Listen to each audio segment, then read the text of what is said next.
Hello friends, welcome to the PK tutorial. For your better experience, please subscribe the PK tutorial and press the bell icon for upcoming video notification. If you have any doubt, ask me on Instagram.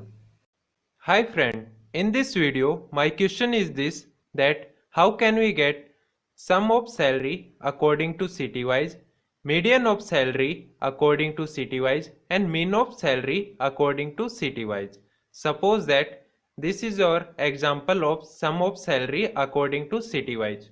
This is the example of mean of salary according to city wise, and third is this is the example of median of salary according to city wise.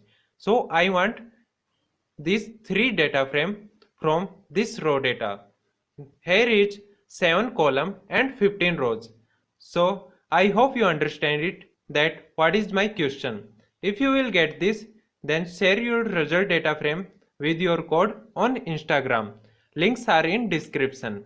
If you have any other question, then ask me on Instagram. We will surely revert you.